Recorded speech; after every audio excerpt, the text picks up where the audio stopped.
కూడి వచ్చిన మీ అందరికీ కూడా మన ప్రభువును రక్షకుడైన యేసుక్రీస్తు వారి నామాన్ని బట్టి హృదయపూర్వకమైన వందనాలు తెలియజేస్తున్నాను. హెస్కేలు గ్రంథం దేవుని బిడ్డలారా, హెస్కేలు గ్రంథం దేవుని బిడ్డలారా 29వ అధ్యాయము 29వ అధ్యాయము 21వ వచనం. హెస్కేలు గ్రంథం 29వ అధ్యాయము 21వ వచనాన్ని నేను చదువుతాను, జాగ్రత్త చూడడానికి ప్రయత్నించండి. ఆదిన ముందు నేను ఇశ్రాయేలులకు చీరంపజేసి వారిలో మాట్లాడుటకు నీకు ధైర్యము కలగజేశాను. అప్పుడు నేను యెహోవా నై ఉన్నానని వారు తెలుసుకుంటారు. ప్రార్థన చేసుకుంటారు. మహాపరిశుద్ధుడా, మీ వందనాలు, మీ ఘనమైన ప్రశస్తమైన నామానికి స్తోత్ర. ఇంతవరకు నైనా వాక్య పఠనాల ద్వారా, పాటల ద్వారా మిమ్మల్ని నయంపరుచుకుని వాక్య పఠనాల ద్వారా కూడా మీరు మాతో మాట్లాడారు. నేను మరొకసారి మీ వాక్యాన్ని నేను ధ్యానించబోతున్నప్పుడు ఈ వాక్యపు వెలుగులోంచి మమ్మలను బలపరచమని, మాతో మాట్లాడమని ప్రార్థన చేస్తాను. నిలబడిన నన్ను, కూర్చున్న నీ బిడ్డ నీ చేతులకు అప్పగించుకుంటూ ఈ ప్రార్థన యేసునామమున నడుచున్నాము తండ్రి, ఆమేన్. క్రీస్తునందు దేవుని బిడ్డలారా, హెస్కేలు గ్రంథంలో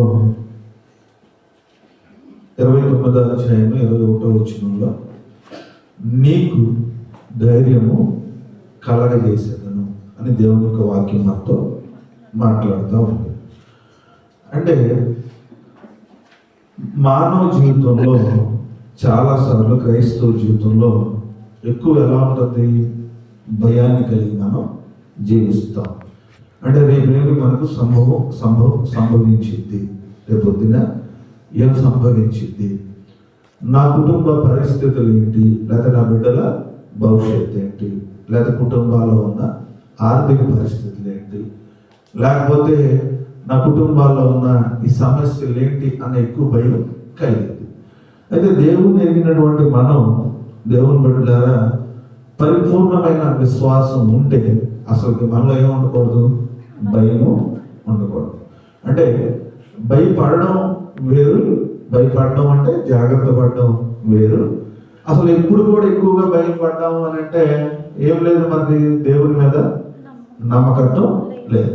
అంటే సహజంగా వాక్యాన్ని మనం గమనించినప్పుడు, నేనైనా మీరైనా, నాకు కూడా చాలా డౌట్లు ఉంటూ ఉంటాయి.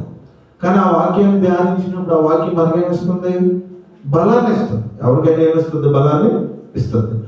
మనలో బలహీనమైనటువంటి మనసును తీసివేసి నేను నీకు ఉన్నాను, లేదా నీ అవసరాలు తీరుస్తాను, లేదా నీ అక్కర్లు తీరుస్తాను అని దేవుడే డైరెక్ట్గా మనతో ఏం చేస్తున్నాడు, వాక్యం ద్వారా మాట్లాడు. అంటే మనలో కూడా ఎన్నో భయాలు ఉన్నాయి, మనలో కూడా భయాలు ఉన్నాయి. కానీ ఎప్పుడైతే దేవుడి మీద ఒక విశ్వాసం కలిగిందో మనలో ఒక గొప్ప ధైర్యాన్ని మనం పొందుకోగలుగుతాం, నింపబడతాం అనేది మనం గమనిస్తున్నాం. ఎప్పుడైతే దేవుని యొక్క నమ్మకం ఉంటుందో నీలో ఏం చేస్తుందంటే దేవుని యొక్క ధైర్యం మనల్ని రేపే విధంగా చూస్తాం. ఇక్కడ మనం హెస్కేలు గ్రంథంలో 29వ అధ్యాయంలో ఆయన అంటున్నాడు, ఆదిన మందు నేను ఇశ్రాయేలులకు చిగురింపజేసి. అంటే ఎప్పుడైతే చిగురు వచ్చిందో వారిలో మాట్లాడడానికి ఏం చేస్తాను, ధైర్యము కలగజేస్తాను. అంటే ఎప్పుడైతే మళ్ళీ ఆశలు వచ్చినాయో మళ్ళీ ఏమొస్తుంది, ధైర్యం వచ్చింది. అంటే ఆర్థిక పరిస్థితులు అసలు ఏ కోశాన మనకు లేవు, ఏదో చిన్న ఉద్యోగం ఏదన్నా మనకు తగిలింది అనుకోండి, చిన్న పరిస్థితి కలిగింది అనుకోండి, మళ్ళీ ఏం కలిగింది, ధైర్యం వచ్చేది ఆటోమేటిక్గా. అంతకుముందు అసలు నడవలేము మనం, కానీ కాస్త నడవగలుగుతున్నాం అనుకోండి, మనలో ఏమొచ్చేస్తుంది, ధైర్యం. అంటే ఎప్పుడైతే చిగురు వస్తుందో, ఎప్పుడైతే దేవుని యొక్క కృప మన మీద విస్తరిస్తుందని మనకు అర్థమైందో, దేవుడు మనతో ఉంటున్నాడు, లేకపోతే మనతో మాట్లాడుతున్నాడు, లేకపోతే దేవుని యొక్క సహాయం మనకు వస్తుందని మనకు అర్థమైపోద్దో, ఆటోమేటిక్గా మనకేం కలిగింది, ధైర్యము కలిగింది అని అంటున్నారు. ధైర్యం కలిగినప్పుడు ఇప్పుడు మీరేం చేస్తారు? మీకు ధైర్యం కలిగి చేస్తాను, అప్పుడు నేను యెహోవానని ఏం చేస్తారు? మీరు తెలుసుకుంటారు. అంటే దేవుడు ఎప్పుడూ కూడా యెహోవాయే, కానీ కొన్ని సందర్భాల్లో మళ్ళా నువ్వే దేవుడు అని మనం ఏం చేస్తాం? మనం తెలుసుకుంటాం. చిన్న చిన్న డౌట్లు ఉన్నా కూడా దేవుడు ఏం చేస్తాడు? క్లారిఫై చేస్తాడు, మనకి ఎప్పటికప్పుడు సహాయము చేస్తాడు. అయితే మన జీవితంలో ప్రియమైన దేవుని బిడ్డలారా, ధైర్యం కలిగి ఉండాలంటే, అంటే ధైర్యం కలిగి ఉండాలంటే, దేవుడు నీకు చిగురింపజేయాలి అని అంటే, నీలో ఉన్న భయాలు పోవాలి అని అంటే, బైబిల్ కొన్ని విషయాలు మనం చెప్తుంది. సామెతల గ్రంథానికి వద్దాం, 14వ అధ్యాయం వద్దాం. సామెతల గ్రంథం 14వ అధ్యాయం వచ్చేటప్పటికి 26వ వచనం, ఒక 2 చదవండి. 26వ వచనం చూడండి. కొన్ని పదాలు అంటే జంట నగరాలు అంటాం కదా, సికింద్రాబాద్, అంతకుముందు హైదరాబాద్ జంట నగరాలు అంటూ ఉంటారు. విజయవాడ, గుంటూరు కూడా ఏమంటారు? జంట నగరాలు అంటారు. కొన్ని ఏంటంటే భార్యాభర్తలు, అన్నదమ్ములు, తోడి కోడలు, ఇలాంటి కొన్ని ఏం చేయలేము, మనం విడిగొట్టలేము, రెండు కూడా కలిసి ఉంటాయి. దేవుడి సన్నిధానంలో కూడా కొన్ని పదాలు కలిసి ఉంటాయి. ఆ పదాల్లో ఉన్న అర్థం మనకు కావాలి. దేవుని స్తోత్రం. అక్కడ అన్నాడు, యెహోవా యందు ఏం కలిగి ఉండాలంట? భయము, రెండోది భక్తి. ఈ రెండు కలిగి ఉండాలి. క్రైస్తవ్యంలో కానీ క్రైస్తవేతరులో కానీ భక్తి ఎక్కువగా ఉంటుంది. అంటే క్రైస్తవుల్లో కూడా ఏముంటుంది? భక్తి ఎక్కువగా ఉంటుంది. కానీ క్రైస్తవేతరులో కూడా ఏమి ఎక్కువగా ఉంటుంది? భక్తి ఎక్కువగా ఉంటుంది. కానీ వీరిలో కానీ, క్రైస్తవుల్లో కానీ క్రైస్తవేతరులో కానీ ఏముండదు? ఎక్కువగా భయం ఉండదు. ఏముండదు? భయం ఉండదు. అంటే భయం లేనటువంటి భక్తి నీకు నాకు ఏం కాదు, ప్రయోజనం కాదు. నువ్వు ఉపవాసం ఉండు, నువ్వు బైబిల్ బాగా చదువు, నువ్వు దేవుని మందిరాన్ని విడిచిపెట్టకుండా, నువ్వు లేకపోతే దేవాలయంలో కరెక్ట్ గా ఉండు, లేకపోతే నువ్వు ఏ రకంగానైనా జీవించు దేవుని దగ్గరికి, కానీ నువ్వు ఒకవేళ ప్రార్థన చేయి, కానీ నువ్వు నీలో లేకపోతే భయము లేకపోతే నీ భక్తి ఏమైపోద్ది? వ్యర్థమైపోద్ది. అంటే చాలా మందిలో భక్తి ఉంటుంది, ప్రార్థన చేస్తారు, ఏడుస్తారు, మందిరాలకు వస్తారు, అసలు దేవుని విడిచిపెట్టకుండా ఉంటారు, కానీ వాళ్ళు ఏముండదు? భయం ఉండదు. అందుకే చూడండి, భయము కలిగినటువంటి భక్తి మనకేమిస్తుందట? ధైర్యాన్ని ఇస్తుంది. భయము లేకుండా జీవించినటువంటి భక్తి మనకేమవుదు? ధైర్యం. చాలా మందికి భయం ఎందుకు కలిగింది? నేనేదో తప్పు చేశా కాబట్టి నాకు దేవుడు సహాయం చేస్తాడో? లేదు. ఈ అనారోగ్యం నుంచి దేవుడు నన్ను విడిపిస్తాడో? లేదు. ఎందుకంటే నేను దేవుని దృష్టిలో ఏదో ఒక తప్పు చేశాను కాబట్టి ఈ ప్రమాదం నుంచి దేవుడు నన్ను తప్పిస్తాడో లేదని నాకు ఏం కలిగింది? అధైర్యం కలిగింది. ఒకవేళ వారు తప్పు చేయకపోతే, వారి జీవితంలో వారిలో ఏ లోపం లేకపోతే వారికి ఖచ్చితంగా ఏమొస్తుంది? ధైర్యం వచ్చింది. చూడండి, మానవ జీవితంలో మనం గమనించాల్సింది ఏంటంటే, మనలో లోపాలు ఉంటే మనకి ఏం కలగదు? ధైర్యము కలగదు. నీ భక్తి నీకేం పుట్టించాలి? ధైర్యం పుట్టించాలి. నీ భక్తిలో భయము కలిగినటువంటి భక్తి ఐడియాలు మనం జీవించాలి. భయము కలిగినటువంటి, భయభక్తులు కలిగినటువంటి జీవితం. ఎవరికి భయపడాలి? దేవుని బిడ్డలారా, తల్లిదండ్రుల తర్వాత, భర్త తర్వాత వాళ్ళు భయపడాలి, ఉపాధ్యాయుల తర్వాత, పెద్దవారి తర్వాత మొదటిగా మనం దేవుడు అంటే ఏం కలిగి ఉండాలి? భయము కలిగి ఉండాలి. అంటే దేవుని దృష్టిలో నీ భక్తి సరైందా? భయభక్తులుగా మనం జీవిస్తున్నామా లేదా? భయభక్తులు కలిగి మనం ఉంటున్నామా లేదా అనేది మనం పరిశీలన చేసుకోవాల్సిన వారంగా ఉన్నాం. భయభక్తులు కలిగిన వారు దేవుడికి విరుద్ధమైనటువంటి పాపం కానీ వ్యతిరేకమైన పనులు కానీ ఏం చేయరు? చేయరు. నువ్వు ఎంత ఆరాధన చేయి. కొంతమంది అంటే కొన్నిసార్లు నేను మంచిగా తాగలేదు అంటారు. ఎవరికి ఉపయోగం అండి? వాస్తవంగా చెప్తున్నా, నేను ప్రతి వారం ఉపవాసం ఉంటానండి. ఎవరికి ఉపయోగం? దేవుని బిడ్డలారా, మీరు ఆలోచించండి, ఎవరికి ఉపయోగం? కొన్నిసార్లు నేను కరెక్ట్ గా దేవాలయానికి వస్తున్నా, ఏంటంటే మంచిదే కాదంటలా.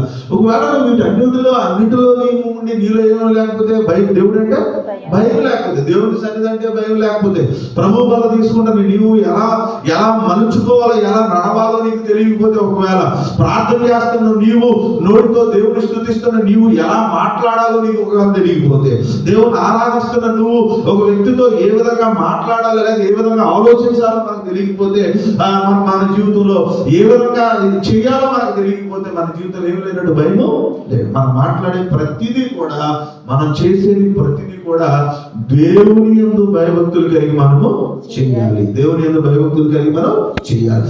ఎంత భక్తి పరులు అనేది మన మాటలు, మన ఆలోచన, మన తలంపులు, మన నడవడికను బట్టి సమాజం గమనిస్తుంది. దేవుడు కూడా ఏం చేస్తాడు? అందుకే అంటాడు, యెహోవా యందు భయభక్తులు కలిగి ఉంటే దేవుని యందు భయం కలిగి నువ్వు చేసే ప్రతిదీ నువ్వు జాగ్రత్తగా జీవిస్తూ భక్తిగా నువ్వు జీవించినట్లయితే ఆ వ్యక్తికి ఏముండదట, భయం ఉండదు. ఏమన్నా ఎవరినన్నా అన్నాను అనుకోండి, నాకేదన్నా ఏం కలగవచ్చు, భయం కలగవచ్చు. నేను ఏదన్నా చేయకూడదు చేశాను అనుకోండి, ప్రార్థన చేసి నాకేముంటుంది, నమ్మకం ఉండదు. ఎందుకంటే నేను దేవునికి వ్యతిరేకంగా ఏమైనా చేసుకుంటూ వెళ్తే నా భక్తి నాకేం కలిగించదు, ధైర్యము కలిగి. మన భక్తి మనకి ఏం కలిగించాలి, ధైర్యం కలిగించాలి. ధైర్యం కలిగించాలంటే భయము కలిగినటువంటి భక్తి జీవితాన్ని మనం జీవించాలి. ఇది చేయకూడదు, ఇది తినకూడదు, ఇది తినాలో, ఇది తాకూడదు, ఇది చెయ్యాలో, ఇది చేయకూడదు, ఇది మాట్లాడాలో, ఇది మాట్లాడకూడదు అని మనకు తెలియాలని బైబిల్ గ్రంథం సెలవిస్తుంది. సామెతల గ్రంథంలో దేవుని బిడ్డలారా, సామెతల గ్రంథంలో 19వ అధ్యాయం 23వ వచనంలో మరొక మాట నేను చదువుతాను, జాగ్రత్తగా గమనించండి. యెహోవా యందు భయభక్తులు కలిగి ఉండుట జీవ సాధనము, అది కలిగిన వాడు తృప్తుడే, అపాయము లేకుండా బ్రతుకు. అంటే దేవుని యందు భయభక్తులు కలిగి ఉండడం వల్ల రెండు పరిస్థితులు ఉన్నాయంట. ఏంటి అని అంటే, ఒకటి తన జీవితం ఎలా ఉంటుందంట, తృప్తికరంగా ఉంటుంది. దేవునికి స్తోత్రం. అంటే తృప్తి లేని వాటి గురించి సామెతల గ్రంథం చెప్తూ, అంటే ఒకసారి ఎప్పుడన్నా దాని గురించి మాట్లాడాలి, కానీ ఎక్కువగా మాట్లాడతారు. తృప్తి లేనివి కొన్ని ఉన్నాయని సామెతల గ్రంథకర్త చాలా చెప్పాడు స్పష్టంగా. తృప్తి లేనివి చాలా ఉన్నాయి. కనని గర్భం అంటాడు, తర్వాత ఇదండి నీరు గురించి మాట్లాడతాడు, నిప్పు గురించి కొన్ని మాట్లాడతాడు. వీటన్నిటికీ కూడా ఏం కలదు, తృప్తి ఉండదు అనే మాటలు మాట్లాడుకుంటూ వస్తాడు. కానీ దేవుని దగ్గర వచ్చిన వారికి ఏముంటదట, తృప్తి ఉంటుంది. దేవుని దగ్గరికి వచ్చిన వారికి ఏముంటుంది, అంటే దావీదు మహారాజు జీవితంలో సమస్యలు లేవనా, దావీదు మహారాజు జీవితంలో సమస్యలు లేవనా, లేకపోతే దావీదు రాజు జీవితంలో ఇంకా అవసరం ఇవ్వనా. కానీ అయ్యా ఆయన అంటాడు, యెహోవా నా కాపరి, నాకు లేని లేదు అంటాడు. అంటే లేవని కాదు, మాట్లాడితే ఎవరైనా మాకున్న సమస్యలు మీకంటే ఎక్కువ ఎందుకు చెప్పుకోవాలండి. దేవుని ఎరిగిన వారు నీ సమస్యలు బయట పెట్టుకుంటారో, నీ బాధలు చెప్పుకోవడానికో, నీకున్న ఇబ్బందులను మీకంటే నాకు ఎక్కువ. కొంతమంది అంటారు, నాలుగు ఉంటే మీరు బతకరు, నువ్వు బతుకుతున్నావు అంటే మేము కూడా బతుకుతాం. దేవునికి స్తోత్రం. అంటే నిన్ను బతికించింది దేవుడు, మనం బతికించడా? అసలు నా బాధ అయితే ఎవడో కాపురం చేయడం ఎందుకు చేయడు, నువ్వు చేస్తున్నావు నీకంటే ఇక తెలియదు ఆ మాట అంటున్నావేమో. నీకున్న సమస్యలు నీకే అనుకున్నా, నాకే అనుకున్నారేమో. నాకున్న బాధ ఏంటంటే, కొంతమంది ఏంటంటే భూమినంతా మోసినట్టు వినియోగించేస్తూ ఉంటారు కొంతమంది. బైబిల్ చాలా స్పష్టంగా చెబుతుంది, ప్రతి ఒక్కరికి ఆయన బోలెడ సమస్యలు ఉన్నాయి. పిల్లలు, భార్య, కుటుంబము, లేకపోతే రాజరికం, అనేక సమస్యలు ఆయన అంటాడు, యెహోవా నా కాపరి, నాకేం లేదు, లేని లేదు. లేకని కాదు, తృప్తిపరచబడి ఆ మాట మాట్లాడుతున్నాడు. దేవుని స్తోత్రం. మానవ జీవితంలో మనం ఏమడాలి, తృప్తిపరచబడాలంటే నిజమైన భక్తి మనకి ఏం కలిగిస్తుంది, తృప్తిపరచబడింది, అంటే సంతృప్తినిచ్చింది. కొన్నిసార్లు దేవాలయాలకు వెళ్తున్నా కొంతమంది తృప్తి లేదనుకోండి, దేవుని మందిరానికి వెళ్ళి ప్రార్థన చేసి వాక్యం అంటున్నా ఇంకా నాకు తృప్తి లేదని ఏదో ఎత్తుక్కుంటా తిరుగుతున్నారు అనుకోండి, వారిలో ఏం లేనట్టు, సరైనటువంటి భక్తి లేదు. ఏమన్నాడు, నీ భక్తి నీకేం కలిగించాలంట, ఏమంటే నీ భక్తి నీకేం కలిగించాలి, ధైర్యము. నా ప్రార్థన నేను దేవుడితో మాట్లాడుకున్నప్పుడు నాకు దేవుడు ఏమిస్తాడు, ధైర్యము ఇస్తాడు. దేవునికి స్తోత్రం.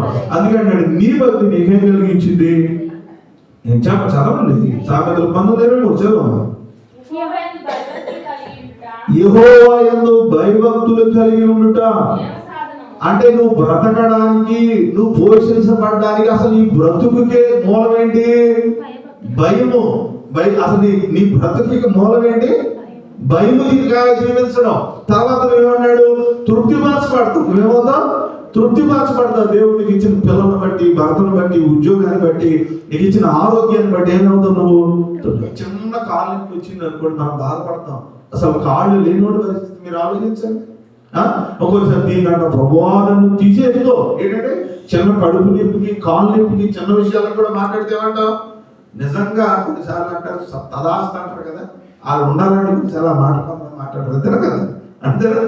కొంతమంది అంటే జరిగిపోద్ది అంటారు, తీసేనా ఒక తప్పని అలాగేదన్నా అయిపోయి ఇంకోసారి ఏం చేయని వాళ్ళు మాట్లాడాలన్నమాట. మీరు చాలాసార్లు గమనించాలి, తృప్తిపరచబడాలి అని అంటాడు. ఇంకొకటి అంటాడు, అపాయము లేకుండా బ్రతుకును, అపాయము లేకుండా బ్రతుకును. అంటే దేవుడు ఏ అపాయంలో కూడా వారిని పడనివ్వకుండా దేవుడు ఏం చేస్తాడు, జ్ఞాపకము చేస్తాడు. అందుకే అన్నాడు అపాయం లేకుండా అంటే ఏ అపాయం రాదని కాదు. ఇంకో మాట అన్నాడు కీర్తనకారుడు, గాఢాంధకారంలో నేనేమవచ్చు సంచరించవచ్చు, సంచారం జరగవచ్చు, కానీ ఆ పరిస్థితులు నాకేం కలిగించవు, ఇబ్బంది కలిగించవు. నీ ముందు పరిస్థితులు ఉండొచ్చు కాదనట్లా, కానీ ఆ పరిస్థితులు నీకేం కలదు, అపాయము కాదు. కొంతమంది ఏంటంటే ఏదో జరిగిపోతుంది అనుకుంటారు, కొంతమంది ఏమనుకుంటారు, ఏదో జరిగిపోతుంది, మనకి ఎప్పుడు కూడా ఏమి జరగదు. నీ భక్తి నువ్వు తృప్తిపరచబడినప్పుడు, భయము కలిగి దేవుని దగ్గర జీవిస్తున్నప్పుడు ఎలా జీవించాలో నీకు తెలిస్తే, నాకు తెలిస్తే భయపడమంట, తర్వాత అన్ని కూడా ఎలా ఉంటాయంట, సమృద్ధిగా ఉంటాయంట. దేవుడు ఏం చేస్తాడు, సహాయము చేస్తాడు అన్నాడు. చూడండి ఇంకొక మాట అంటాడు మలాకి గ్రంథంలో, మరొక చదవండి అమ్మ దేవుని పెట్టారు. మలాకి గ్రంథము 3వ అధ్యాయము 16వ వచనం, 3:16. అప్పుడు యెహోవా యందు భయభక్తులు గలవారు, అది చూడండి, భయభక్తులు కలిగిన వారు మాట్లాడుకొనిచుండగా, దేవునికి స్తోత్రం. మనం మాట్లాడే మాటలు ఎవరు ఆలకిస్తున్నారటండి? ఏమండి, నువ్వు నేను మాట్లాడుకుంటే ఏం చేస్తాం? ఏమంటే ఇద్దరు విశ్వాసులు కలుసుకున్నారు, ఎక్కడైనా సందుకాడో గుందుకాడో లేకపోతే ఎవరైనా ఇంట్లో మనం మాట్లాడుకునే మాటలు భక్తిగా ఉన్నాయో లేవో ఎవరు ఆలోచిస్తున్నారు? మనల్ని దేవుడు ఆలోచిస్తున్నాడు. నువ్వు ఒక వ్యక్తిని, ఒక భయభక్తులు కలిగిన ఇద్దరు వ్యక్తి చూడండి, ఏదండి ఈ బాప్టిజం ఇచ్చి యోహాను తల్లి యేసుక్రీస్తు వారి తల్లి కలుసుకున్నప్పుడు ఏం మాట్లాడుకున్నారు? వాళ్ళిద్దరూ ఒకరి గురించి ఒకరు సంతోషించి మాట్లాడుకున్నారు. దేవునికి స్తోత్రం. నాకు కలుగుతున్న ఆవిడ కలుగుతున్న బిడ్డ గురించి, ఆయనకు కలుగుతున్న బిడ్డ గురించి మాట్లాడుకున్నారు. దేవునికి స్తోత్రం. ఆ మాట ఎవరున్నారు? దేవుడు ఉన్నాడు. అని దేవుని యొక్క వాక్యం చాలా స్పష్టంగా తెలియదు. అంటే మనం మాట్లాడుకుంటున్నప్పుడు, మనం కలుసుకుంటున్నప్పుడు భయభక్తులు కలిగిన మాటలే మనలో మాట్లాడాలి. దేవునికి విరుద్ధకరమైన మనం మాట్లాడాలి. ఎవరి గురించో మనం మాట్లాడకూడదు. ఇష్టానుసారంగా ఏదో విషయాలు మనం చెప్పుకోకూడదు. మన ఇద్దరం మాట్లాడుకుంటాం మాటలు, భక్తి పనులు మాట్లాడుకున్న మాట ఎవరు చూస్తున్నారట? దేవుడు చూస్తున్నాడు. దేవుడు చూస్తున్నప్పుడు మనం భయభక్తులు కలిగి మనం జీవించాలి. మనం ఏం చేస్తాం? ఎవరైనా వింటున్నారేమో, ఎవరు నొప్పున్నారేమో, మనం ఎవరైనా గమనించారో మనకు టెన్షన్ అన్నమాట. ఎవరు గమనించలేదు, ఎవరు గమనిస్తారు? మళ్ళీ దేవుడు గమనిస్తున్నాడు. బైబిల్ మనకి మరియు యెహోవా యందు భయభక్తులు కలిగి ఆయన నామము స్మరించుచు ఉండు వారికి జ్ఞాపకార్థంగా ఒక గ్రంథము ఆయన సముఖమందు రాయడం. చూడండి, ఈ గ్రంథంలో కూడా యెహోవా యందు భయభక్తులు గల వారి గురించి ఈ గ్రంథంలో కూడా ఎవరి గురించి రాయబడింది? ఏబు గురించి రాయబడింది. నోటి మాట చేత కూడా ఏం చేయలేదు, పాపము చేయలేదు. దేవునికి స్తోత్రం. శత్రువైనటువంటి సౌలు విషయంలో కూడా దావీదు అన్నాడు, అభిషేకించబడిన వ్యక్తి జోలికి నేను వెళ్ళకూడదు, అభిషేకించిన వ్యక్తి జోలికి నేను వెళ్ళకూడదు అనేటువంటి మాట చాలా స్పష్టంగా చెప్పుకుంటూ వచ్చారు. ఆ భక్తుల యొక్క పేర్లు ఈ రోజు కూడా రాయబడి, ఎందుకంటే వారు దేవుడు అంటే భయపడి ఏం చేశారు? ప్రవర్తించారు. దేవుడు అంటే భయభక్తులు కలిగి ప్రవర్తించారు. దేవుడు అంటే భయభక్తులు అంటే ఈరోజు చాలా మంది భక్తి పరులు ఎక్కువ ఉన్నారు ఈ లోకంలో. దానికి మనం ఏమి డోకా ఇవ్వలేదు, డోకా మనం చెప్పలేము, ఏ డోకా మనం చెప్పలేము. దేవునికి స్తోత్రం. ఒకళ్ళేమో నీళ్లు తాకుండా ఉన్నామంటే అసలు గాలి పీల్చకుండా ఉన్నాను అన్నటువంటి ఉపవాసం ఉండేవాడు ఈ లోకంలో ఉన్నారు. వాళ్ళతో మనం పోటీ పడలేదు. దేవునికి స్తోత్రం. కానీ మనం పోటీ పడాల్సింది ఏంటంటే భయము కలిగినటువంటి జీవితంలో పోటీ పడాలి. దేవునికి స్తోత్రం. మోకాలు లేచిందంటే, ఇంట్లోకి వెళ్ళిందంటే, ఉపవాసం ఉందంటే, ఈ మాటలు మాత్రం ఈ లోకంలో ఎక్కువగా వింటాం. వాళ్ళతో మనం పోటీ పడలేమేమో, కానీ భయము లేకపోతే మాత్రం భక్తి మందిగా అర్థమైపోతుంది. దేవునికి స్తోత్రం. అందుకన్నాడు, నీ భయము నీ భక్తి నీకేం కలిగించాలి? ధైర్యం కలిగించాలి. ఎవరైతే బలహీనంగా ఉన్నారో వారికి ధైర్యాన్ని దేవుడు ఇస్తాడట. భయము కలిగిన జీవితం, నిత్యము భయపడుతూ మనం మాట్లాడే మాట, మనం ప్రవర్తించే తీరును బట్టి నువ్వు జీవిస్తా ఉంటే దేవుడు నీకు ధైర్యాన్ని ఇస్తాడు. కలగబోతున్న అపాయాలన్నిటి నుంచి దేవుడు ఏం చేస్తాడు? తప్పిస్తాడు. అది కలగబోయిన అపాయాలని నీకు క్షేమకరమైన పరిస్థితుల్లో ఉంచుతాడు. రెండవ విషయాన్ని చూస్తే దేవుని బిడ్డలారా, కీర్తన గ్రంథం 31వ సంకీర్తన 31. ఆ మెట్టు మొట్టమొదటిగా భయభక్తులు కలిగిన మెట్టు ఎక్కిన తర్వాత రెండో మెట్టు అండి. రెండో మెట్టు ఏంటంటే కీర్తన గ్రంథం 31:24 వచ్చిన ప్రియమైన దేవుని బిడ్డలారా, చూడండి, ఈ భక్తి జీవించిన తర్వాత నువ్వు కనిపెట్టడం ప్రారంభించాలి. దేవునికి స్తోత్రం. ఈ భక్తి తర్వాత దేవుని ఏం చేయాలి? మీరు కనిపెట్టాలి. ఇంత కరెక్ట్ గా ఉంటున్నాను కాబట్టి, ఇంత నమ్మకంగా దేవుడి దగ్గర నేను జీవిస్తున్నాను కాబట్టి, దేవుడు ఏదైనా నాకు ఏం చేస్తాడు? సహాయము చేస్తాడు. ఖచ్చితంగా నువ్వు భయభక్తులు కలిగిన తర్వాత దేవుడి నుంచి ఆశించడం ఎవరిది తప్పు కాదు. ఆయన అంటాడు, అడగండి బాబు అన్నాడు, ఆశించమన్నాడు, ఆశ గల ప్రాణాన్ని నేను తృప్తిపరుస్తాను అన్నాడు. ఎందుకంటే నువ్వు భయభక్తులు కలిగి ఉన్నావు, ప్రార్థన చేస్తున్నావు, మందిరానికి వెళ్తున్నావు, జాగ్రత్తగా ఉన్నావు కాబట్టి నీకు. అందుకే కీర్తన 31:24 చదవము. యెహోవా కొరకు కనిపెట్టు వారులారా మీరందరూ అమ్మా ఎక్కడ ఉండాలి? మీకు ధైర్యం మేకపోతు గాంభీర్యం ఉండదు. కొంతమంది భయపడతానే ఉంటారు. కొంతమంది కొన్నిసార్లు చెప్తూ ఉంటారు, ఆడి కొట్టేసి దీన్ని కొట్టేసి అది చేసి ఇచ్చేసారంట. సిచ్యువేషన్ వచ్చినప్పుడు వాళ్ళ సంగతి మాకు అర్థమైంది. అంతేనా కదా? అంతేనా? నేను అది కొట్టేసి అలా ఇదంటే భయం లేదని అంటారు. కానీ కొంతమందికి మనుషులు బయటికి చెప్తారు కానీ ఎక్కడ ఉండదు? మనసులో ఉండదు. మనసులో ఏముండదు? ధైర్యం ఉండదు. నీ జీవితంలో నమ్మకం ఎక్కడ ఉండాలి? మన శరీరం బలహీనం అవ్వచ్చండి, కానీ మనసు బలహీనం అవ్వకూడదు. దేవునికి స్తోత్రం. అంటే ఏమవచ్చు? మనకి శరీరం నేను నడవలేను, అది వేరే విషయం. కానీ దేవుని మీద మనస్సులో మనకి ఏముండాలి? ధైర్యము ఉండాలి. అందుకన్నాడు, ఆయన ఏమన్నాడు? యెహోవా కొరకు మీరు కనిపెట్టు వారులారా మీరందరూ మనస్సున ధైర్యం వహించి నిబ్బరంగా ఉండండి. అంటే దేవుని కోసం మనం దేవుడిచ్చే టైం కోసం నిరీక్షణ కలిగి ఉండాలట. దేవునికి స్తోత్రం. నిరీక్షణ కలిగిన వారికి ఏముంటుందట? ధైర్యం ఉంటుంది. దేవుడు నా సమస్యలను పరిష్కరిస్తాడు అనే నమ్మకత్వం నీలో కలిగి ఉంటే ఖచ్చితంగా నీకు ధైర్యం ఉంటుందని బైబిల్ సెలవు. అందుకే క్రైస్తవ జీవితంలో దేవుని యందు నిరీక్షణ కలిగేటువంటి పరిస్థితి గురించి బైబిల్ చెబుతుంది. ఏంటో చూద్దాం. దేవుని బిడ్డలారా తీయడానికి ప్రయత్నం చేయండి. రోమిలకు రాసిన పత్రిక 15:12 వచ్చిన. రోమిలకు రాసిన పత్రిక 15:12 మరియు యెషయా ఇలాగు చెప్పుచున్నాడు, యెషయాలో నుండి వేరు చిగురు అనగా అన్యజనులను లేచుటకు అన్యజనులు లేరుటకు లేచువాడు వచ్చును. ఆయన యందు అన్యజనులు నిరీక్షణ ఇచ్చుదురు. అంటే అన్యజనులు అంటే మనమే. యెషయా నుండి ఏం వస్తుందంట? చిగురు వస్తుంది. అంటే యేసుక్రీస్తు వారు వస్తున్నారు. యేసుక్రీస్తు వారి మీద ఎవరైతే ఆశపడి ఉంటారో వారిని కూడా దేవుడు ఏం చేస్తాడు? చిగురింప చేస్తాడు. దేవుని స్తోత్రం. అంటే అందుకంటాడు, ఒక ఆశ ఉంది, మనకు ఒక ఆశ ఉంది. దేవుని దగ్గరికి వెళ్ళి ప్రార్థన చేసుకుంటే, దేవుని దగ్గరికి వెళ్ళి మనం అడిగితే దేవుడు ఏం చేస్తాడు? మనకు సహాయము చేస్తాడు. దేవుడు ఖచ్చితంగా సహాయము మనకు ఉన్నాడు. యేసుక్రీస్తు వారు ఉన్నారు, మన ప్రభువు ఉన్నాడు.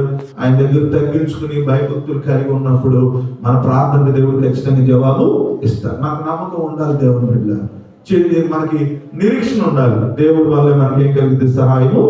అందుకే అంటాడు ఒక మాట యాకోబు రాసిన పత్రికలో 146వ సంకీర్తనలో, ప్రియమైన దేవుని బిడ్డలారా 5వ వచనంలో ఒక చక్కని మాట రాయబడింది. 5వ వచనంలో 146:5 మరొక చదవటమ్మా. 146:5 వచనం.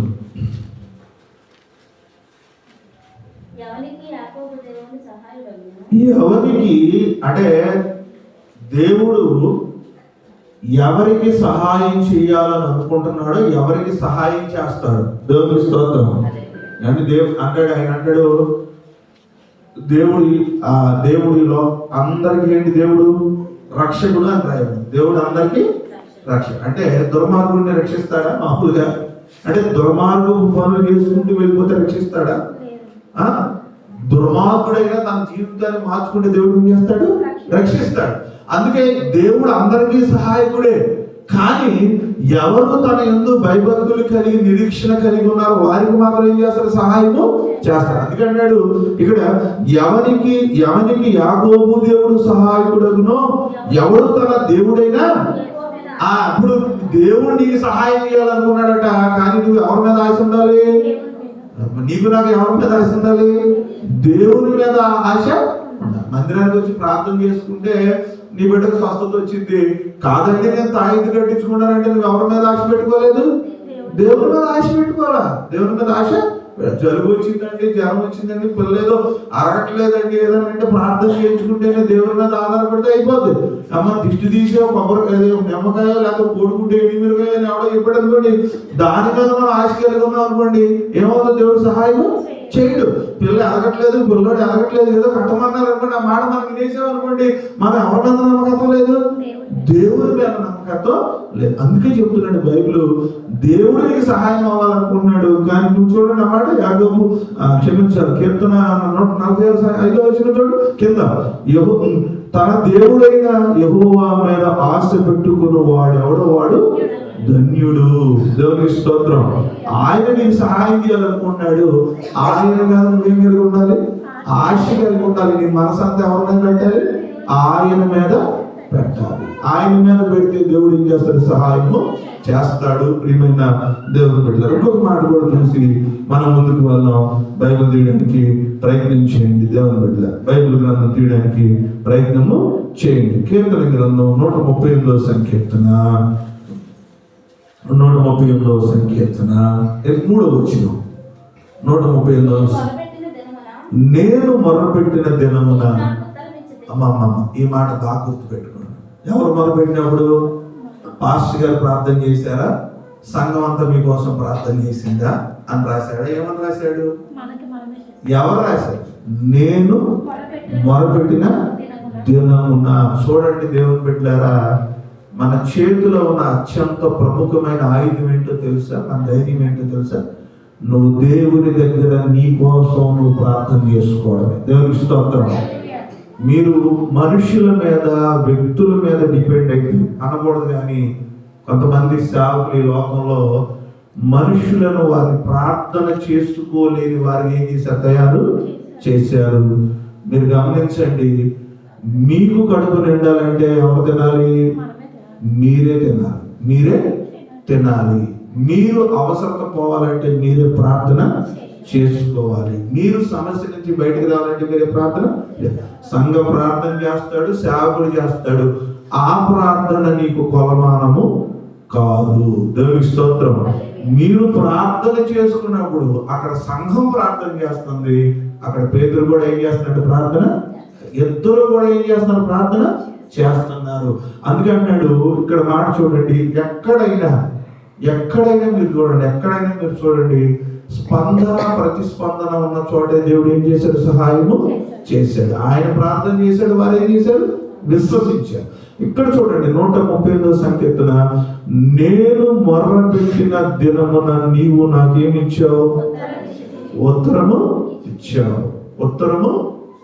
ప్రార్థన చేసిన వారికి, చేయించుకున్న వారి కంటే ఎక్కువగా దీవించబడుతుంది ఎవరు? ప్రార్థన చేస్తున్న వారు. అంటే చేయించుకున్న దీవించబడతారు, చేతలు దీవించబడతారు. కార్లు పెరిగిపోతున్నాయి. మాకు తెలుసా నీకు? అవునా కదా? అన్ని ఎందుకని వాళ్ళు ప్రార్థన చేసుకుంటున్నారు. దేవుడు ఏం చేస్తున్నాడు? వారికి సహాయము చేస్తున్నాడు. నువ్వు ప్రార్థన చేయకపోతే నీకు సహాయము రాదు. అందుకే బైబిల్ చెబుతుంది, నేను మొరపెట్టిన దినమున దేవుడు నాకు ఎప్పుడు మొరపెట్టాడు? చదవండి అన్నమాట పూర్తి. నా ప్రాణములో త్రాణ పుట్టించి, అంటే నేను చనిపోతానో, నా బ్రతుకు లేదో, నాకేమైందో అనుకున్నప్పుడు నా ప్రాణంలో దేవుడు ఆశను పుట్టించి నన్ను ఏం చేశాడు? ధైర్యపరిచాడు. ఈ రోజు క్రైస్తవ జీవితంలో మరలా చెబుతున్నా, సేవకులు చేస్తారు, చేయడం లేదు, విశ్వాసం చేస్తారు, కానీ మనం ఎక్కువగా ప్రార్థన చేయాలి. దేవునికి స్తోత్రం. నువ్వు మొరపెట్టాలి. ఎప్పుడు అంటాడంటే, నీవు మొరపెట్టిన దినమున దేవుడు నీకు ఉత్తరము ఇస్తాడు. ఇంకొక మాట చేసేసి ఇంకో వచ్చినాడు కాదు, అటు చూడమాకండి, నేను చెప్తాను కాక టైం నేను చూసుకుంటాను, మీరు చూడకండి. చదవండి యెషయా గ్రంథం 35వ సంకీర్తన 3వ వచనం.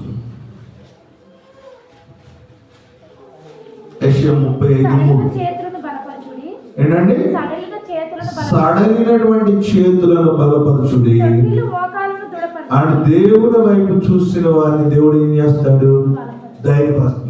ఈ రోజు మీరు ఇక్కడికి వచ్చారనుకోండి, మీలో సడలిపోయో మోకాడు బలహీనమైపోయి మనుషులు బలహీనమైపోయారు అనుకోండి, వాక్యం చేత మిమ్మల్ని ఏం చేయాలి? నేను బలపరచాలి. దేవునికి స్తోత్రం. వాక్యం చేత మిమ్మల్ని ఏం చేయాలి? నేను బలపరచాలి. మీకు ఏదో అయిపోతుందని చెప్పకూడదు. దేవుని మీద నిరీక్షణ ఉంచండి. మీరు బలపరచబడతారు. మీరు అధైర్యపడద్దు, మీరు కృంగిపోవద్దు, నిరీక్షణ కలిగి ఉండండి, ప్రార్థన చేసుకోండి. ప్రార్థన చేసినప్పుడు దేవుడు ఏం చేస్తాడు? మీకు సహాయం చేస్తాడు. మీరు బలం పొందుకోండి అంట. మనం బలహీనం అవడానికి కారణం ఏంటంటే మనం ప్రార్థన చేయకపోవడం. ఎప్పుడైతే ప్రార్థన చేసావో ఆయన అంటాడు, ఆయన చెబుతాడు, అన్యాయస్తుడైన న్యాయాధిపతి సహాయం చేస్తే న్యాయవంతుడైన నేను మీకు సహాయము చేయనా. ఆయన అంటాడు, మాట్లాడకపోవడానికి, చెవులుండి వినలేకపోవడానికి ఈయన లోకములో ఉన్నటువంటి ఆయన కాదు. నీ అంగలార్పున దేవుడు ఏం చేస్తాడు? నాట్యంగా మారుస్తాడు. ప్రార్థన చేయండి అని చెప్తున్నాడు. తర్వాత ఇంకొక మాట, కీర్తన గ్రంథం 29వ సంకీర్తనలో ఇంకో మాట, చక్కని మాట 11వ వచనంలో రాయబడింది. ఆ మాట చూడండి. యెహోవా తన ప్రజలకు ఆయన బాధ్యత. తన ప్రజలు బలహీనులు ఆయన దగ్గరికి వస్తే ఏమిస్తాడట? మీరు బలం పొందండి. అయ్యా నా బ్రతుకు అయిపోయింది, వాస్తవమే, నా పరిస్థితి ఏంటో, నా పిల్లలు ఏంటో, నా ఆరోగ్యం ఏంటో అని బలహీనంగా నువ్వు వస్తావు. బలహీనంగా వచ్చినప్పుడు నీకేమిస్తాడట ఆయన? బలము. చూడండి, హాస్పిటల్కి వెళ్ళినప్పుడు నిరోగులు ఏదో సరిగ్గా తెలియదు కానీ నీరసం కోసం జాబ్ చేసి టానిక్ ఏంటి, ఇదేంటండి, లేదా సెలైన్ ఏంటండి అంటూ ఉంటారు. ఇక్కడికి వచ్చిన తర్వాత మీకు ఏది కావాలో ఆయన ఒక్కొక్క టానిక్ పెట్టేస్తాడు, లేకపోతే ఆ సెలైన్స్ పెట్టేస్తూ ఉంటాడు. దేవునికి స్తోత్రం. ఎవరికి ఎంత బలం ఇవ్వాలో ఏం చేస్తాడు? ఇచ్చేస్తాడు. బలం ఇచ్చాడు. మనం బలహీనం అయిపోతాం. మనం అసలు శక్తి చాలు ఈ లోకంలో బ్రతకాలంటే. సామాన్యమైన విషయం అండి. ఏమి తప్పుగా ఈ లోకంలో నేను ధైర్యంగా బ్రతుకుతున్నాడు అన్నాడు ఎవరో చెప్పండి? ఉద్యోగం వచ్చిందని కాన్ఫిడెన్స్ ఉన్నాడు అన్నాడు చెప్పండి ఎవరైనా? లేకపోతే వివాహం అయిపోయింది, బెడ్లో ఉన్నారని చెప్పండి? ప్రతి వాళ్ళు కూడా సవాలుతో కూడి బ్రతకాల్సింది ఈ లోకంలో. ఈ సవాలు కూడినటువంటి లోకంలో మనకు ఎవరు ధైర్యం ఇవ్వాలి? దేవుడు ఇవ్వాలి. దేవుడు మనం ఏం చేయాలి? ధైర్యము ఇవ్వాలి. దేవుడు ఆ ధైర్యాన్ని దేవుని దగ్గర నుంచి ఏం చేయాలి? మనం పొందుకోవాలి. మీకు విషయం తెలుసా? దేవుని బిడ్డలారా, ఏఆర్ రెహమాన్ గారు పాడితే అనేక మంది పడిపోయేవాళ్ళు. ఆయన పాటలు పాడుతూ ఉంటాయి. ప్రపంచంలో లేకపోతే గాయకుల్లో గమనిస్తే ఏఆర్ రెహమాన్ పాటలకి యవన బిడ్డలు, యవనస్తురాలు అందరూ పడిపోతారు. కానీ వాళ్ళ ఆవిడ సరిగ్గా పడకపోవడం వల్ల ఇప్పుడు విడాకులు వెళ్ళిపోయారు. ఈయన పాటల వల్ల ఎవరికి సాటిస్ఫై చేయలేకపోయాడు? భార్యతో సరైన సమాధానం లేని పరిస్థితులు, లేకపోతే కుటుంబంలో సరైనటువంటి పరిస్థితులు లేవు. ప్రపంచంలో అనేక మందిని గెలుచుకున్న ఆయన తన పాటలతో ఇప్పుడు ఇబ్బంది పడడం వల్ల కొద్ది రోజుల క్రితం ఏమైపోయిందంటే వారి వివాహ వ్యవస్థ విడిపోయే స్థితిలోకి వెళ్ళిపోయింది. దేవుని బిడ్డలారా, ఈ లోకంలో మనం ముందుకు వెళ్ళాలంటే ఏం కావాలి? దేవుడి సహాయం. మనం అనుకుంటే ఏఆర్ రెహమాన్ లాగా పాడాలి. ఎవరిలాగా?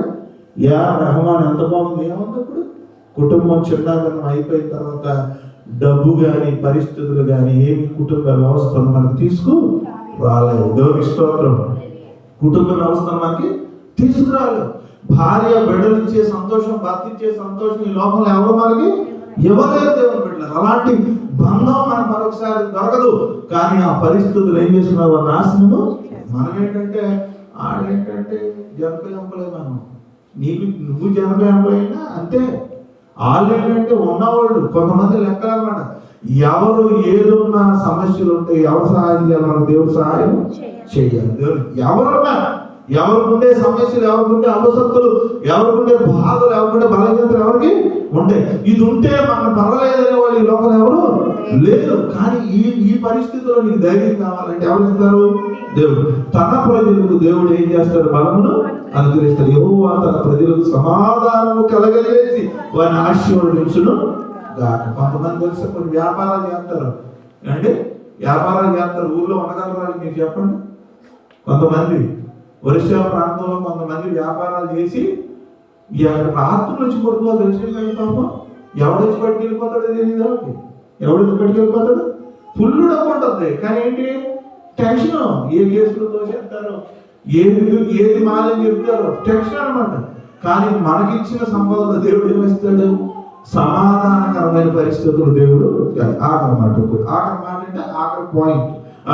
మత్తయి రాసిన సువార్త 9వ అధ్యాయం 2వ వచనం ఒకడు, 22వ వచనం మరొకటి చదవండి. మత్తయి రాసిన సువార్త 9వ అధ్యాయం ఒకడు, 22వ వచనం ఒకటి. మత్తయి 9:22 ఒకటి చదవండి అమ్మా. ఇదిగో జనులు పక్షవాయువుతో మంచము పట్టి ఉన్న ఒకని ఆయన యొద్దకు తీసుకొని వచ్చిరి. యేసు వారి విశ్వాసము చూసి, కుమారుడా, ధైర్యముగా ఉండుము, నీ పాపము క్షమింపబడి ఉన్నవని పక్షవాయువు గలవానితో చెప్పెను. దేవుడు ఇంకా లెగిసాడు. ఆయన లెక్క ముందు ఏమన్నాడు? ధైర్యంగా ఉంటే ముందు అన్నాడు. దేవుడికి స్తోత్రం. నువ్వు ధైర్యంగా ఉంటే ఏం చేస్తావు? నీ పాపాలు అసలు పాపమే పోయిన తర్వాత ఇంకా నీకు అనారోగ్యం ఏర్పడితే దేవుడు నీ సమస్యలను పరిష్కరిస్తాడు. దేవుని స్తోత్రం. అది మొట్టమొదటి రాగానే మీరు గమనించండి, ఎక్కడికైనా వెళ్తే మన బోధకులకి దేవుని బోధకి చాలా వ్యత్యాసం ఉంది. ఎక్కడైనా మీ దగ్గరికి వస్తే మీరు ఎవరి దగ్గరికి వెళ్తే నీ పాపము క్షమించబడి మేము చెప్పగలమా? పాపము క్షమించబడకుండా స్వస్థత జరగదు. దేవుని స్తోత్రం. పాపానికి మూలం ఏంటి? అనారోగ్యానికి బాగా మూలం ఏంటి? పాపం చాలా మూలం. మనుషులందరికీ ఈ సంగతి తెలియదు. మీరు గమనించండి, ఒరిజినల్ డాక్టర్స్ దగ్గరికి వెళ్తేనే రూట్ కి, అంటే అది ఎక్కడి నుంచి ప్రారంభించబడిందో అక్కడ ట్రీట్మెంట్ చేస్తారు. దేవుని స్తోత్రం. పై దగ్గరికి వెళ్ళారనుకోండి, మీకు ఇక్కడ జబ్బు వచ్చింది అనుకోండి, ఒక ఆయిల్మెంట్ ఇస్తారు, ఇక్కడ తగ్గిపోతుంది. ఇక్కడ తగ్గిన ఎక్కడ ఉంటుంది? మీరు చాలా మంది నా మందిరంలో చెప్పే వాళ్ళ గురించి కూడా మీకు చెప్పారు కొన్ని సందర్భాలు. అయితే ప్రార్థన చేశారండి, అప్పటి నుంచి రావట్లా, మళ్ళీ మానేస్తున్నారు ప్రార్థన చేయించుకోవడం. ఆ క్షణానికే తలనొప్పి, ఆ క్షణానికే మోకాలు నొప్పి, ఆ క్షణానికే అది. కానీ ఆ తర్వాత ఎప్పుడు కూడా మళ్ళీ ఏమొస్తాయి? అయ్యే వస్తాయి. మీరు తాత్కాలికమైనది ఎప్పుడు కూడా, అంటే ఏ వ్యక్తి అయినా నా జీవితంలో నాకు ఇంకా అనారోగ్యం అనేది చెప్పగలరా? మీరు అందుకే గమనించండి, తాత్కాలికమైన విషయాల మీద మనం ఏం పెట్టకూడదు? మనసు పెట్టకూడదు. చిన్న విషయాల మీద మన మనసు పెట్టకూడదు. దేవుని బిడ్డలారా, మీరు పరిపూర్ణమైనటువంటి స్వస్థత కావాలి అని అంటే మనలో లోపం ఉండకూడదు. దేవుని స్తోత్రం. పరిపూర్ణమైన దాన్ని నువ్వు పరిష్కరించినంత మాత్రాన ఏదో బలహీనత మనం ఏం చేస్తా ఉంటుంది వెంటాడు. అందుకే అన్నాడు, పక్షవాయువుల వారికి వస్తే అసలు నీ అనారోగ్యానికి మొదటి కారణం ఏంటి? నీ పాపం నిన్ను పట్టుకోవడం వల్ల నువ్వు లేకుండా చేస్తుంది. దేవుని స్తోత్రం. ఆ పాపం పోతే గానీ నీలో ఉన్న రోగము పోదని చెప్పాడు. అమ్మ చాలా మళ్ళీ 22వ వచనం మరొకసారి. అమ్మ యేసు వెనకకు తిరిగి ఆమెను చూసి, అమ్మా నువ్వు ధైర్యంతో ఉండు, నేనేం బాగు చేసింది? నేను బాగు చేయలా, నువ్వు దేవుని మీద ఉంచిన విశ్వాసం వల్ల నీకేం కలిగింది? సహాయము కలిగింది. అంటే దేవుణ్ణి ఏం చేయాలి? మనం విశ్వసించాలి. ఈ మాటలు నేను చాలాసార్లు పద్యానికి చెప్పినా కూడా కొంతమంది అంటే మేము కొన్నిసార్లు చెబుతా ఏమన్నారు, ఈ మాటలు నమ్మిన వారు ప్రైజ్ లేదు చెప్పండి అంటామా లేదా? కొంతమంది ఏంటి అంటే అమ్మకపోయినా అందరూ ప్రైజ్ లేదు చెప్తే అది కూడా ఏమంటారు? దేవుని స్తోత్రం అంటారు. అందుకనే అంటే దేవుని స్తోత్రం చెప్పండి మీరు ఏం చెప్తారు? అందరూ చెప్తారు. అందరూ చెప్పడం వేరు, దాన్ని అనుభవించి చెప్పేవాడు వేరు. దేవుని స్తోత్రం. ఎందుకంటే పెదవులతో మీరు ఏం చేస్తారు? పాట పాడేటప్పుడు అందరం పాడతాం, కానీ అది హృదయంతో హత్తుకుని దేవుడు చేసిన మేలును బట్టి నువ్వేం చేయాలి? ఆరాధించాలంటే. ఇక్కడ అన్నాడు, కుమారుని విశ్వాసం ముందు చూసావా, నువ్వు దేవుని నమ్మకం చూసావా, అది నీకేం చేసింది? స్వస్థత ఇచ్చింది. అంటే నీ జీవితంలో నా జీవితంలో ఇప్పుడు నువ్వు టాబ్లెట్, ఆ డాక్టర్ కరెక్ట్ కాదన్నా కూడా టాబ్లెట్ పనిచేసింది, ఖచ్చితంగా పనిచేసింది. కానీ దేవుని దగ్గరికి వచ్చిన తర్వాత ఆయన మీద నమ్మకం అయితే అది పనిచేయదు. దేవుని స్తోత్రం. దేవుని దగ్గరికి వచ్చిన తర్వాత నీకు నమ్మకం లేకపోతే ఏం చేయదు? పని చేయదు. డాక్టర్ మీద నమ్మకం పెట్టకపోయినా పర్లా, టాబ్లెట్ కూడా నమ్మకం పెట్టకపోయినా అది పనిచేసింది. కానీ దేవుని దగ్గరికి వచ్చిన తర్వాత నమ్మితేనే పనిచేసింది. దేవుని స్తోత్రం. ఈ మాట నేను ఎందుకు చెబుతానంటే, చాలా మంది క్రైస్తవుల్లో మేము యేసుని ఎంత ప్రేమిస్తున్నాం, మేము ఆరాధిస్తున్నాం, వీళ్ళ దగ్గర లేదు ఏంటంటే అండి, మొహమాటం లేకుండా చెబుతున్నా, చాలా మంది దగ్గర ఒకవేళ నేను కూడా ఆ జాబితాలో ఉంటే ఎవరు అతిథులను కాదు, ఎవరు ఉన్న దగ్గర వాళ్ళ దగ్గర ఆ డాక్టర్ చేయి మంచిదంట, ఆ డాక్టర్ చెయ్యితే తీసిపోతాడు. ఎవరు మంచివాడు? డాక్టర్ చెయ్యి మంచిదట. ఆ డాక్టర్ చెయ్యించి ఆ చెయ్యి మంచిదని ఏం చేయరు, నమ్మరు. ఎవరు ఆ డాక్టర్ దగ్గరికి వెళ్ళారండి, అయిపోయింది. ఆ డాక్టర్ దగ్గరికి వెళ్తే అయిపోద్ది. ఆ డాక్టర్ మీద నమ్మకం. ఎవరి మీద నమ్మకూడదు? దేవుడి మీద. ఏదైనా మా ఇంట్లో పని చేస్తే ఈవిడ స్టార్ట్ చేయాలి. ఎవరు చేయాలట? ఆవిడ దగ్గర స్టార్ట్ చేయడం మేనేదండి. అంటే ఆ ఉండదు, రేపు మాకు దేవుడు పిలుచుకుంటాడు, ఆయన నన్ను అనుకోండి. మళ్ళీ మనం ఈ స్టార్టింగ్ ట్రబుల్ ఉంటుందా లేదా? ఆయన చేయాలి మనకి. దేవుడి స్తోత్రం. మొట్టమొదటి కార్డు ఆవిడకు ఆయనకు ఇవ్వాలి. ఎవరికి ఇవ్వాలి? మనం దేవుడికి ఇవ్వాలి. కొంతమంది మనుషులు విశ్వసిస్తారు, మనం ఏదన్నా అంటే ఆవిడ రాదు. కొంతమంది నేనండి, కొంతమంది వ్యాపారాల దగ్గరికి వెళ్తే అవి అమ్మరు, వాళ్ళు వచ్చి బోడి కొట్టారట. ఎవరు వచ్చి బోడి కొట్టాలి? మరి బోడి ఎవరు కొట్టారట? ఆడు కొట్టాలి. మొత్తం ఆడే అనుకోమన్నారు మనం. అప్పుడు కానీ బోడి సంగతి తెలియదు అన్నమాట. దేవుడికి మనకు తెలియదు కదా. మనకు ఒకసారి ఆడు వచ్చి బోడి కొట్టాలంటే ఆడి దగ్గరికి మనం బోడి కొట్టడం మానేయాలి. బోడి కొట్టడం అప్పుడు కానీ వారికి తెలియదు. అంటే మనం దేవుని యందు విశ్వాసము ఉంచాలి. దేవుని స్తోత్రం. కొంతమంది అలాంటి లక్షణాలు కలిగి ఉన్నవారు ఏం పొందరు? దీవెనలు పొందుకోరు. మనం దేవుని నమ్ముతాం, కొన్ని సార్లు మన విశ్వాసాల్లో ఏముంటే లోపాలు ఉంటాయి. నువ్వు నమ్మితేనే దేవుడు ఏం చేస్తాడు? కార్యము చేస్తాడు. దేవుని స్తోత్రం. చాలా సార్లు చెప్తున్నా, కొంతమంది వెళ్ళకూడని ప్రదేశాలకు కూడా వెళ్తారు. కొంతమంది వెళ్ళకూడని ప్రదేశాలకు కూడా వెళతారు. దేవుని యందు విశ్వాసం కలిగిన వారు ఎక్కడికి వెళ్ళకూడదు. దేవుని స్తోత్రం. మీకు మళ్ళీ కొన్నిసార్లు చెప్తున్నా, కొన్ని ప్రాంతాల్లో కొన్ని చోట్ల ఆ నూనె రాస్తే స్వస్థత కలగొచ్చేమో, కానీ అది దేవుని ప్రదేశం కానప్పుడు దాన్ని ఏం చేయకూడదు మనం. నీకు దేన్ని నమ్మాలో తెలుసా? అంటే అంగన్వాడి అంటే మీరు ఏ మెడిసిన్ అయినా, అది ఏ వైద్యమైనా మీకు డైరెక్ట్గా మెడికల్ షాపుల్లో కానీ లేకపోతే హాస్పిటల్స్ కానీ ఏదైనా కొట్టులో అమ్ముతారు చూసారా, దాన్ని దేన్నైనా మీరు తీసుకోవచ్చు. దేవుని స్తోత్రం. మీకు అర్థమవుతున్న భాష? అది ఏదైనా కూడా మెడికల్ షాప్లో అమ్మే ఏ తైలం.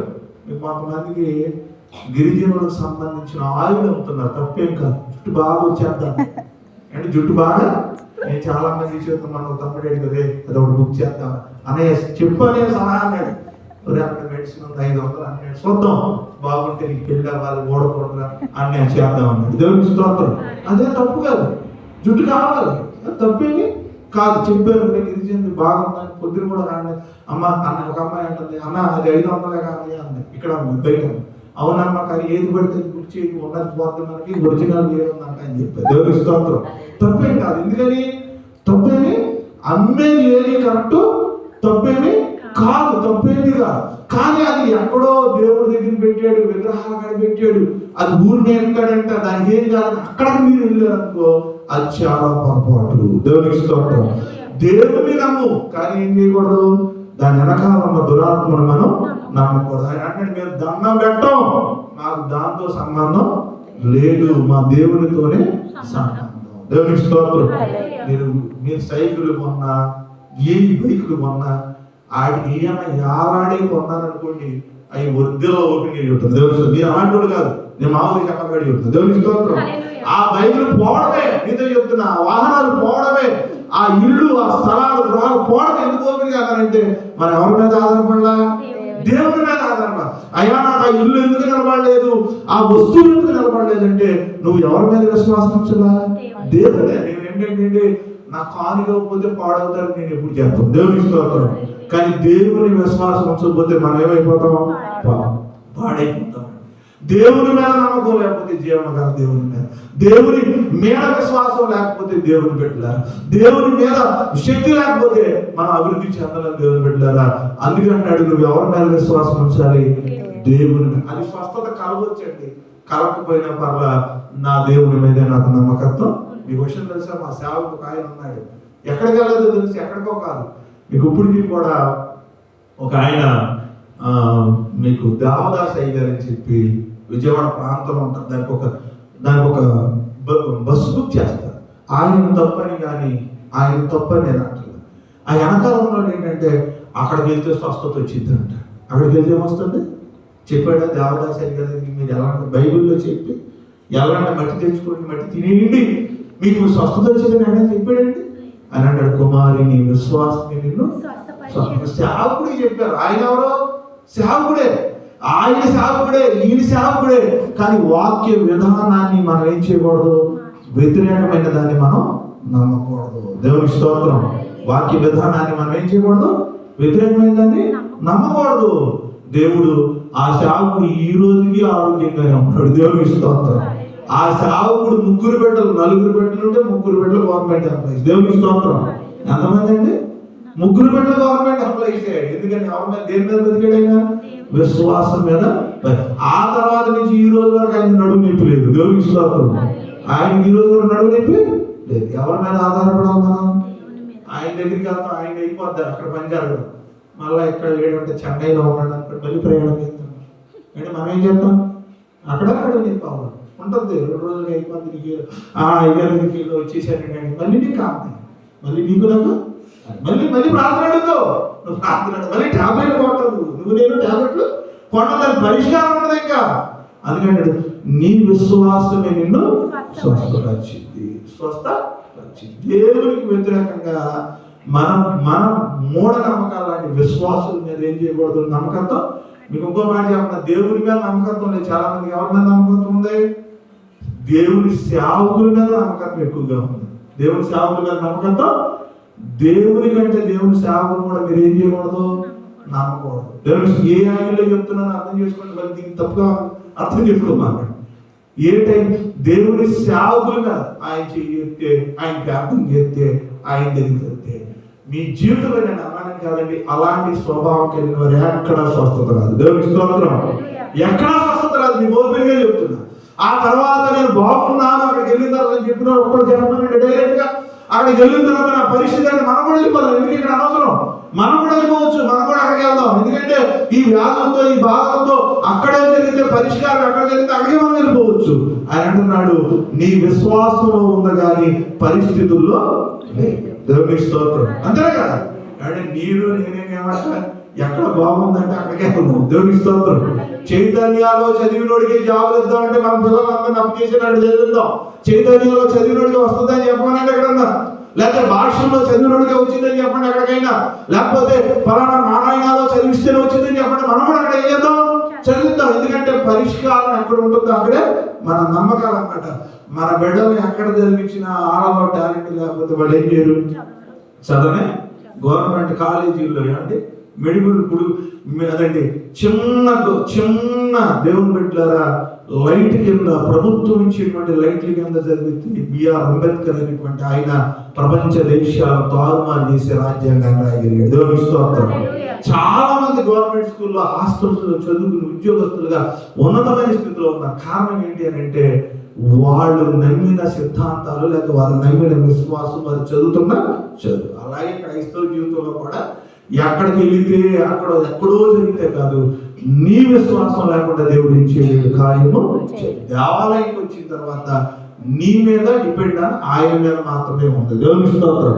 నీకు ఆయనకే మధ్యలో కొంతమంది అంటారు అదండి దేవుడు వారాలకి పూజారులతో ఇక్కడ సంబంధం లేదు. ప్రార్థన చేసుకో, నీకు ఆయన ఇస్తాడు. అయ్యా ఆవిడకి ఇవ్వకంటే నేనేమన్నా, ఆయన ఇచ్చి ఆవిడ కాడికి ఇచ్చి నేనేమన్నా.